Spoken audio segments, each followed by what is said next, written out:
J'espère que vous allez bien. Je vous retrouve aujourd'hui pour une nouvelle vidéo et cette fois ce n'est ni un vlog ni un unboxing mais une vraie vidéo face cam parce que j'ai trop de livres dans ma pile à lire. Voilà. Je m'étais lancé un mini défi que j'ai totalement raté. Durant les 2 mois de l'été, donc durant juillet-août, je voulais diminuer ma pile à lire sous la barre des 100 parce que en tout début juillet, j'étais à 118 livres dans ma pile à lire. J'ai raté. Je n'ai pas encore compté à ce jour combien de livres j'ai dans ma pile à lire, mais je sais que j'en ai plus qu'au début de ce mini challenge. Parce que durant le mois de juillet, de toute façon, j'ai dû lire 3 livres papier. Donc déjà, c'est raté. Du coup, je me suis lancé un autre challenge qui est un petit peu plus facile. À partir de la semaine prochaine, il reste 17 semaines, en comptant la semaine prochaine du coup, jusqu'à la fin de l'année. J'ai donc décidé que j'allais lire 17 livres, alors pas au total 17 livres jusqu'à la fin de l'année, mais 17 livres précis que j'aimerais absolument lire d'ici la fin de l'année. J'en ai sorti 17 du coup. Sachez qu'il y en a d'autres que j'ai en tête. Si j'avais tourné cette vidéo plus tard, ou si les 17 semaines qui restaient n'était pas maintenant. Bref, si les choses étaient mieux goupillées, j'en aurais sûrement interverti un avec un autre que je reçois dans quelques jours. Mais c'est pas grave, je vais vous montrer ce que j'ai et c'est parti. On va commencer avec les livres que j'ai en français, que je veux lire d'ici la fin de l'année. Il n'y en a pas beaucoup sur les 17, je vous préviens tout de suite, c'est ceux qui en ont le moins. Et je veux commencer par Une ombre dans la braise. Parce que je l'ai depuis sa sortie et que je n'arrive pas à le lire. Mais il n'y a aucune raison parce que je sais que je vais aimer. Je sais que je vais vraiment beaucoup l'aimer. Il paraît qu'il est même encore mieux que Le sang et la cendre. Donc j'ai vraiment aucune raison, mais je n'arrive pas à le sortir de ma pile à lire. Mais ça c'est mon problème. Mais vous allez voir, c'est pas le seul comme ça. C'est mon problème, c'est que quand c'est des suites de sagas, alors là c'est pas totalement la suite, mais ça fait partie quand même. Quand c'est des suites de sagas et que j'ai attendu avant de les avoir, ben j'ai du mal. J'ai du mal à les lire alors que je les attends vraiment avec grande impatience, mais je n'y arrive pas. Du coup, je veux lire Une ombre dans la braise. Le suivant, c'est encore une suite de saga. C'est Le métal perdu de Brandon Sanderson, qui est le dernier tome, le 4e tome de la 2e ère de Fils des brumes, qui est la première saga, la première ère, en tout cas c'est la première saga de Brandon Sanderson que j'ai lue et c'est la première saga à lire pour rentrer dans le Cosmere de toute façon. Je vous ferai sûrement une vidéo sur le Cosmere un jour. Voilà, c'est la saga qui conclut l'histoire de Wax et Wayne. Ce n'est pas un MM, Wax et Wayne c'est juste les deux protagonistes principaux. Wax, c'est le principal. Et il y a une petite touche de romance aussi, parce qu'il y a toujours une touche de romance chez Brandon Sanderson. Et là, du coup, on est dans une fantasy. Donc, comme tous les livres de Brandon Sanderson que je lis, c'est une fantasy, mais un peu plus urban fantasy. On n'est pas vraiment dans de l'urban fantasy, mais par rapport à ces autres, c'est un monde un petit peu plus moderne.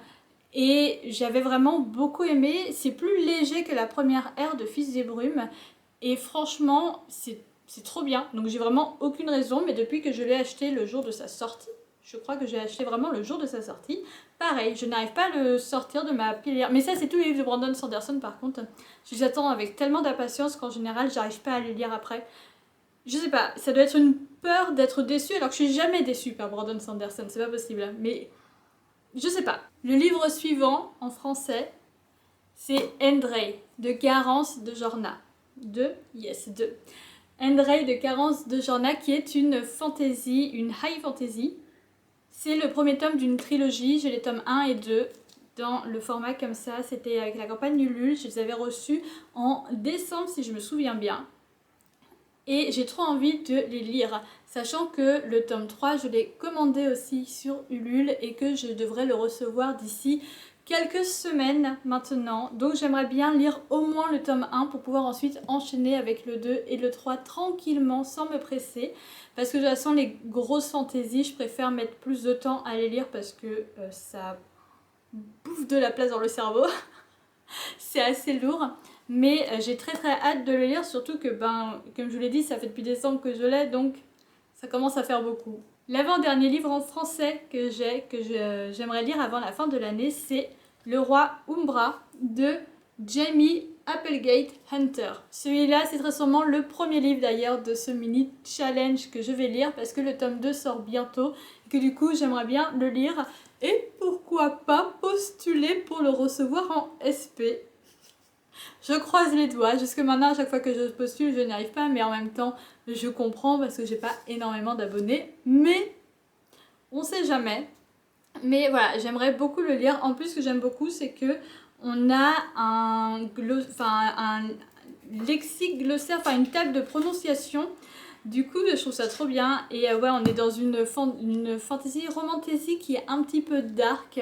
Donc voilà, et c'est mon premier livre de la maison d'édition Roncière. Le dernier livre en français que j'aimerais lire avant la fin de l'année, c'est Wendy de Capucine Sergent. J'en ai déjà parlé plusieurs fois sur TikTok et Instagram. Ici, j'en ai parlé qu'une ou deux fois. C'est un one-shot, une réécriture de Peter Pan, mais en mode un peu plus féministe. C'est l'histoire de Wendy, du coup, et de Wendy Darling, et non pas de Peter Pan, mais d'une femme qui s'appelle Vicky. Et Wendy va devoir sauver ses petits frères. Je ne sais pas... Enfin, ses frères, je ne sais pas si c'est petits frères, mais frères. Je ne sais pas si c'est des enfants ou pas. Il y a une histoire de pirate, donc je me demande s'il y a une petite romance ou pas dedans aussi. Mais si j'avais eu du mal à le lire, je voulais vraiment beaucoup le lire, mais si j'avais eu du mal à... Alors, j'ai pas eu du mal à me lancer dedans, mais j'ai pas du tout essayé en fait. Mais si je n'y arrivais pas, c'est parce que cette année, enfin l'année dernière du coup, l'année 2023-2024, je fais du théâtre et au théâtre, je jouais le personnage de Wendy parce qu'on jouait la pièce de Peter Pan de Barry et j'avais trop peur, même si ça n'a à mon avis rien à voir, j'avais trop peur de m'inspirer un petit peu trop de ce personnage pour incarner le mien. Mais maintenant que c'est fini, j'ai plus d'excuses. J'ai fini avec le livre en français, on passe au livre en anglais. Le seul brochet en anglais que je veux lire, mais je vais le recevoir en français, donc je sais pas si je le lirai en français ou en anglais. Je verrai. C'est The Book of Azrael de Amber V. Nicole. Donc c'est le livre 1 de Gods and Monsters. C'est une romantasy. Je crois que le tome 1 il est à partir de 15 ans et après à partir du tome 2 c'est à partir de 18 ans, mais il faut que je vérifie. Parce qu'il me semble que dans le tome 1 il n'y a pas de scène explicite, mais que après, voilà.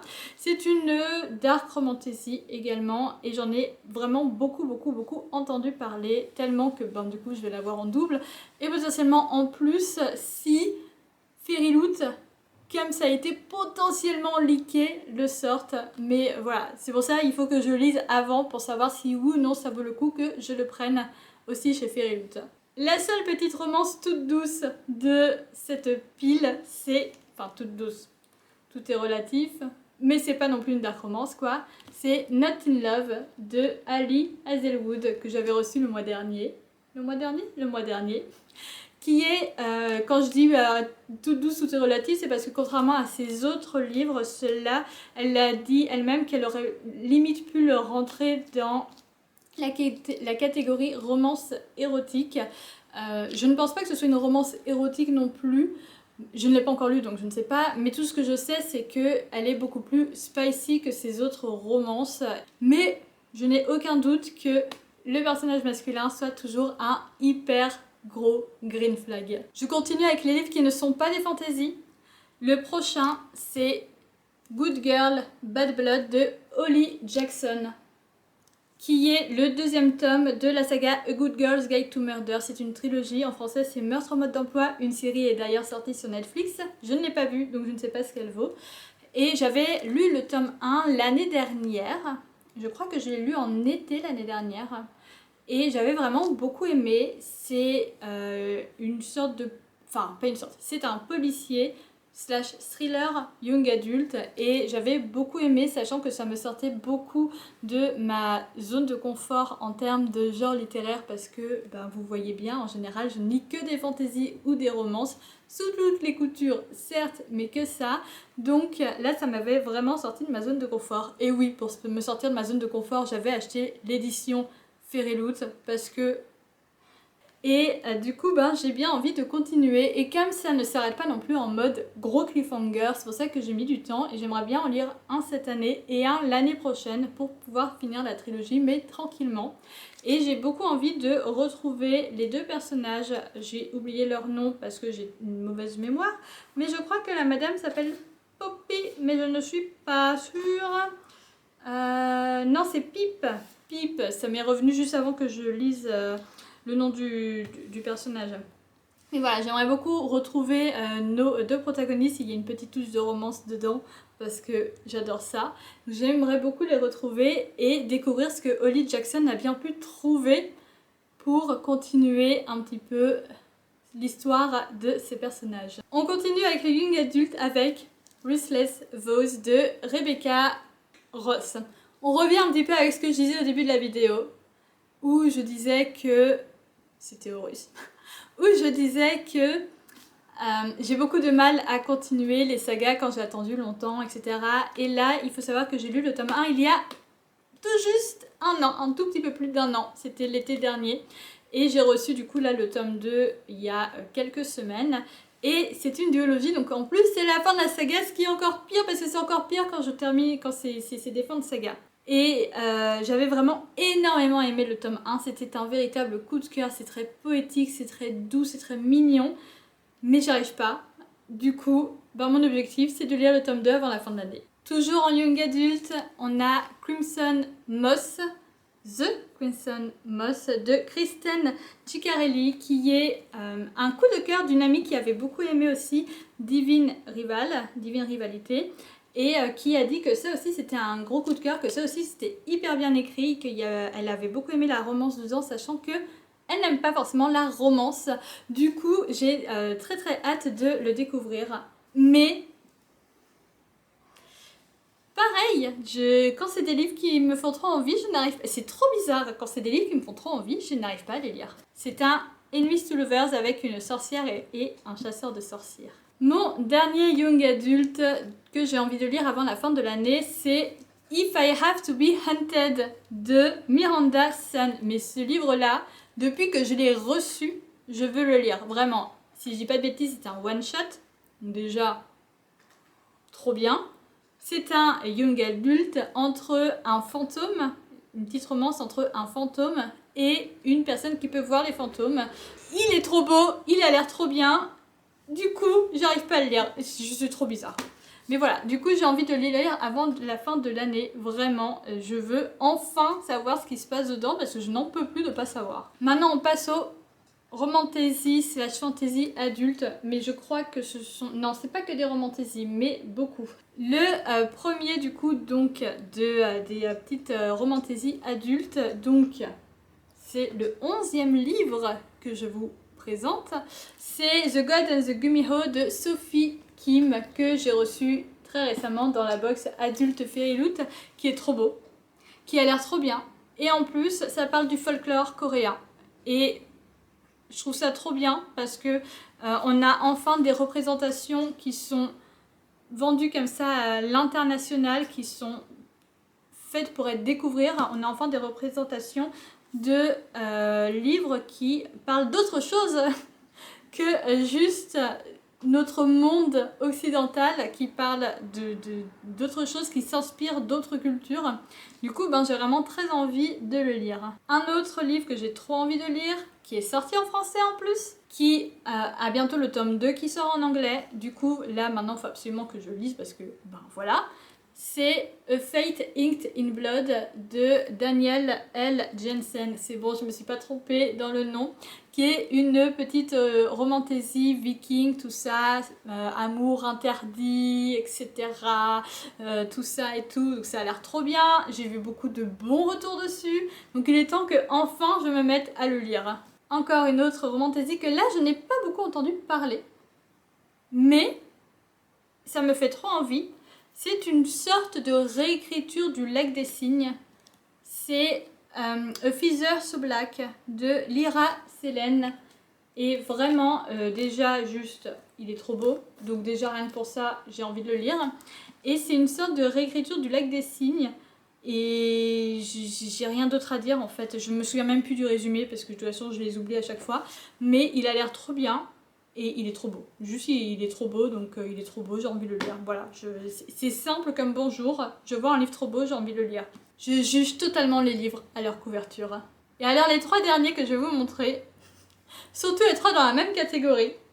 C'est des livres avec des dragons. Sachant qu'il y en a 2, je les ai reçus ce mois-ci, donc ils sont dans le unboxing de ce mois-ci. Donc si vous regardez cette vidéo, vous avez droit à un aperçu. Je vous montre d'abord celui que j'ai reçu le mois dernier. Et que normalement je vais bientôt lire parce que j'ai prévu une lecture commune avec une amie. C'est When the Moon Hatched de Sarah A. Parker, que j'ai vraiment beaucoup envie de lire. On en entend parler de partout, mais vraiment de partout. Un peu moins maintenant quand même, parce que la vague a un petit peu baissé. Mais voilà, donc je vais le lire bientôt. C'est un gros bébé, vraiment. Donc il va prendre du temps à être lu, mais j'ai totalement confiance. Vraiment totalement confiance. Les 2 suivants ne sont pas seulement des livres avec des dragons, mais ce sont en plus des livres d'inspiration chinoise. Le premier des 2, donc le 16e livre de cette vidéo, le 16e livre que je veux lire avant la fin de l'année, c'est Of Jade and Dragon. Il faut savoir que le résumé, j'ai mis 20 ans, j'exagère un peu, mais j'ai grave galéré, pas à le comprendre, mais à le traduire. Donc à mon avis, c'est un niveau quand même assez élevé, c'est pour ça que c'est dans adulte. Il me donne vraiment trop envie. Je l'ai acheté sur Vinted. Les 2 de toute façon là que je vais vous présenter, je les ai achetés sur Vinted. Il me donne trop envie. Le dragon là, enfin, je sais pas, il est magnifique. Mais je viens de me rendre compte en plus que les 2 que je vais vous présenter là, la protagoniste se déguise en homme. Le dernier, c'est The Night Ends with Fire de KX Song.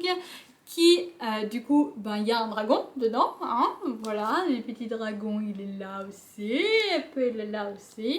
Et vraiment, là, celui-là, c'est une réécriture de Mulan. J'ai rien d'autre à dire. Ça a l'air trop bien. Voilà, si vous aussi, vous voulez faire une sorte de challenge comme ça, où vous voulez lire un certain nombre de livres avant la fin de l'année, alors peut-être pas 17 parce que vous avez peut-être pas le même temps que j'ai. J'avoue que j'ai la chance d'avoir le temps de pouvoir lire autant de livres.